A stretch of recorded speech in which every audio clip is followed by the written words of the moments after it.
On commence du coup. Ouais, je suis chaud, pas de problème. Alors, je vous laisse vous présenter nom, prénom, âge et profession. Je m'appelle Paul Louchatin, j'ai 34 ans et j'ai la chance d'être pilote automobile professionnel, principalement en endurance en WEC. Au départ, rien ne vous prédestinait à être pilote automobile. Vous étiez plutôt à regarder vers les sommets enneigés avec vos skis. On vous a même proposé le Pôle Espoir. Mais comment vous êtes-vous retrouvé finalement derrière un volant? Comment vous êtes-vous découvert cette passion pour le sport automobile? Ma première passion, c'est le ski alpin. Étant petit, j'ai eu la chance de pouvoir y aller souvent. Et finalement, à 13 ans, il fallait que j'habite à la montagne pour le faire un peu plus professionnellement. Et donc mes parents m'ont pas non plus spécialement poussé à le faire. Ils doutaient un peu de l'avenir dans le ski alpin.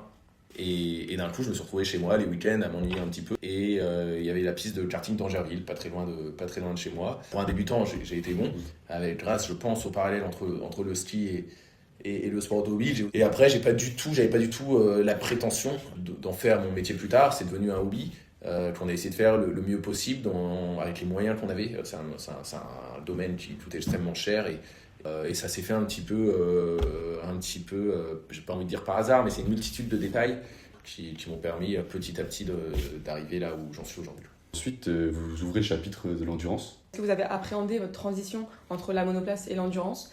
Non, je l'ai pas appréhendé pour la simple raison que, étant donné que j'ai commencé tard le karting, et donc moi j'ai fait mon passage en voiture à 18 ans, et donc j'ai toujours eu un petit peu ce côté réaliste en me disant le jour où j'aurai une vraie opportunité de me rapprocher du monde professionnel, je la saisirai. Le fait d'avoir piloté pour Alpine, ça doit s'accompagner aussi d'une pression. Et comment vous avez réussi un peu à gérer cette pression et même aux 24 heures du Mans en tant que Français dans une écurie française? Ouais, il y a obligatoirement une vraie pression. On sait que il y a énormément de monde derrière nous, énormément de personnes qui s'investissent dans ces projets. Et là, on a envie de faire bien, on est fiers d'être français, on est fiers de représenter Alpine, on est fiers d'être aux 24 heures du Mans. Moi, j'ai fait toute ma jeunesse à Chartres. Le Mans, c'est un peu ma course à domicile. Donc voilà, cette multitude de facteurs qui rendent l'événement encore plus spécial. Mais j'ai envie de dire, une fois qu'on bascule en endurance, de toute façon, cette pression, elle se développe un petit peu indépendamment de notre volonté et indépendamment de l'équipe dans laquelle on se trouve. Une fois que je mets le casque, que je monte dans la voiture, je fais abstraction de cela. Vous êtes entré dans le programme d'Hypercar d'Alpine début 2024. Et donc, après 10 ans de collaboration dans cette marque, est-ce que c'était vraiment cet objectif d'intégrer cette marque Alpine? Non. Mon objectif, c'était d'être pilote professionnel au plus haut niveau du sport automobile d'endurance au monde. Évidemment, en tant que Français, avec un attachement énorme avec cette marque, finalement, c'était un peu un rêve que ce passage dans le monde professionnel se fasse avec Alpine. Avec n'importe qui, j'aurais été le plus heureux du monde, mais le fait de le faire avec Alpine sur le retour, c'est évidemment quelque chose qui avait un goût un peu spécial pour moi. Comment décririez-vous votre histoire avec Alpine depuis vos premières années dans la marque? Comment je la décrirais? Comme un beau challenge avec une aventure humaine qui a été incroyable. Du tout début du renouveau de la marque jusqu'à l'amener sur la plus haute marque du podium à Fuji cette année en WEC pour la 100e course du championnat du monde. Donc j'estime que on a atteint, en tout cas moi à titre personnel, j'ai atteint ce que je voulais donner à la marque et ce que je voulais que la marque me donne. Quel est votre quotidien en tant que pilote automobile durant ces périodes de course dans les paddocks? Est-ce que vous avez une routine de préparation spéciale? On a un quotidien qui est assez jonché de meetings. Si je prends l'exemple d'un week-end type, on détaillait tout le déroulement du week-end. Donc FP1, FP2, FP3, tout est détaillé. Après le qualif, après on va dire 30-40 minutes juste avec notre perfo où là on va analyser les datas du simulateur et les datas de l'année dernière en pur pilotage pour arriver en étant déjà quand même assez précis sur notre pilotage. Ensuite on va aller faire un tour de piste. Un tour de piste, ça prend tout de suite 1h30 à faire un tour de piste. C'est pas du tout indispensable un tour de piste, mais en fait ça donne un rythme, ça permet quand même de voir s'il y a des évolutions après qui ont été sur la piste, mais c'est surtout en fait un moment d'échange avec nos ingénieurs. C'est assez sympa, ça fait partie du protocole et je trouve ça bien de le faire. Donc c'est surtout ça le tour de piste. Ensuite on monte dans la voiture, on vérifie que tout fonctionne, que tout soit bon pilote par pilote. Et donc déjà quand on a mis tout ça dans la journée en ayant commencé la journée à 10h, déjà il est souvent 19h et le lendemain on sait que les choses sérieuses commencent. Et à la suite de tout ça, en sortie de week-end de course, à d'autres moments où vous n'êtes pas avec Alpine directement, est-ce que vous avez aussi un quotidien un peu comme ça, bien sûr dans le respect de votre vie privée? Bien sûr.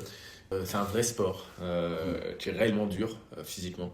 Moi par exemple quand je pilote, je monte tout de suite à peu près à 170 de pulsation cardiaque. Je fais 3 tours dans la voiture, je ressors, je suis trempé. Mais c'est un vrai sport qui nécessite, si on veut performer au haut niveau, qui nécessite une vraie condition physique, qui fait qu'il y a une vraie préparation physique qui est nécessaire. Après, dans mon quotidien, j'essaye de faire la part des choses. Donc oui, moi au quotidien, je vais faire du sport. J'ai aussi la chance d'avoir une femme, un fils, et j'essaye aussi de couper un petit peu. Comment se construit la relation entre 3 pilotes et une seule voiture? Y a-t-il déjà eu de la rivalité ou de la concurrence? J'ai la chance d'avoir eu 2 années exceptionnelles avec Charles et Ferdinand, où c'est 2 vrais amis. Après, malgré tout, ça reste aussi un peu tes premiers rivaux, parce que t'es un peu tout de suite, tout le temps jugé par rapport à eux, parce que t'as la même voiture, tu partages la voiture, et il n'y a pas d'excuse de dire la voiture est moins performante. Non, mais on a toujours fait de faire en sorte que chacun soit le meilleur possible pour qu'on gagne ensemble. C'est qu'il faut être une équipe, mais je sais très bien que si je performe moins que mes coéquipiers, je vais sauter. Et par rapport à l'écurie, à l'équipe, quelle relation entretenez-vous avec les ingénieurs et quelle est son importance pour vous? Moi, ce que j'adore, c'est quand je peux partager des vrais moments avec mes ingénieurs. Quand on est là, on est sérieux. Mais par contre, parfois, on peut switcher et être pote. En fait, on arrive à créer cette relation, il y a une confiance qui se crée. Et je pense que ça amène les gens à se transcender. Que se passe-t-il concrètement lors d'un débriefing après un relais ou après une séance? Donc dès que je descends, je mets tout de suite la radio, on est branché sur l'intercom et je décris comment s'est passé le run, qu'est-ce qui a été bon, enfin positif, qu'est-ce qui a été négatif. Donc ça, c'est vraiment à chaud. Et ensuite, 15 minutes après la séance, nous on avait un débriefing où là il y a les 6 pilotes confondus et où chaque pilote va donner ses top 3 priorités.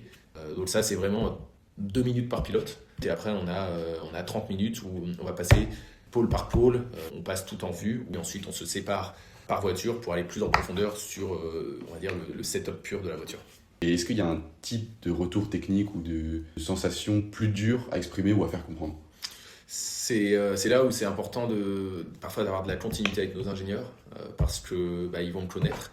J'estime que c'est un point fort pour moi. Quand je dis j'ai du sous-virage 2 sur 5 à l'entrée des virages lents, il sait ce que ça veut dire chez moi, parce que ça fait 2 ans qu'on bosse ensemble, donc il est capable d'interpréter mes dires. Mais plus on travaille ensemble, si la relation est bonne, plus on se comprend. Aujourd'hui, mon perfo, il savait, on n'avait même plus besoin de se le dire. Il sait que c'est ça que je veux et c'est plus efficace comme ça. Et justement, sur le rôle de ces ingénieurs, qu'est-ce qui constitue un bon ingénieur de course? Pour moi, il y a être capable d'analyser très rapidement ce qui se passe sur la voiture, mais c'est celui qui va être capable d'analyser rapidement et d'avoir la science de la course. C'est cette capacité d'analyse, de comprendre ce que le pilote veut, c'est la base. Il y en a qui vont l'avoir sans jamais être montés dans un karting et ils l'ont en eux. Il y en a d'autres, ils l'ont un peu moins naturellement. Pensez-vous que le rôle de l'ingénieur risque de changer dans l'avenir? Je pense que on le voit aujourd'hui, il y a tellement une multitude de paramètres qui font que les voitures sont beaucoup plus complexes à piloter. Moi, je suis incapable de démarrer ma voiture. Aujourd'hui, tout se complexifie. Là où c'est crucial, c'est de faire en sorte que tous les systèmes fonctionnent les uns avec les autres. Et en tant que pilote, vous, est-ce que vous avez l'impression d'avoir dû modifier votre style de conduite avec tous ces systèmes? Moi, je trouve surtout avoir dû faire évoluer mon type de pilotage avec les pneus. Comment vous imaginez l'endurance du futur? C'est une bonne question. Je pense que la personne qui est capable de dire ce sera ça, je pense laisse trompe. Moi, ce que je pense, en tout cas, c'est que la mobilité du futur va être multi-énergétique. Moi, c'est un peu sur la mobilité du futur, c'est un peu ça que j'ai en tête. Après, au niveau de l'endurance, moi, idéalement, j'aimerais voir d'ici 10 ans plusieurs types d'énergie concourir dans la même catégorie. Voilà. Par contre, le challenge technique et au niveau de la réglementation est énorme pour réussir à faire ça, mais que chaque constructeur puisse s'affronter avec la technologie qu'il défend. Là, moi, je trouve que ça amènerait vraiment quelque chose d'assez incroyable. Est-ce que c'est faisable? J'en sais rien, mais c'est un peu ça que j'aimerais. Et en parlant du futur, parlons du vôtre. Vous avez annoncé votre départ d'Alpine la semaine dernière. Quels sont les moments forts que vous retenez de votre parcours chez Alpine? Ouais, ça a été que des beaux moments passés avec Alpine. Sur mes années avec Alpine, qu'est-ce que je retiens? Je vais retenir les 2013, le test day des 24 heures du Mans.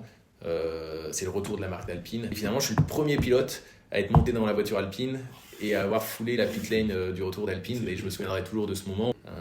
Et évidemment, cette victoire à Fuji, qui est peut-être la plus belle victoire de ma carrière. Première victoire de l'Alpine A424 en championnat du monde, en WEC. Dans cette catégorie hypercar, ça a été incroyable. Et puis mon dernier tour à Bahreïn, où même si c'était pas officialisé, moi je savais que c'était mon dernier tour dans l'Alpine. Et qu'est-ce qui vous a amené à prendre cette décision? Chez Alpine, j'étais bien, j'étais installé, j'avais pas de risque. C'était une sorte de facilité quand ils m'ont contacté. Je m'y attendais pas spécialement et ça m'a fait un peu un électrochoc où j'ai eu ce feeling de me dire ouais, en fait je suis prêt pour ce nouveau challenge.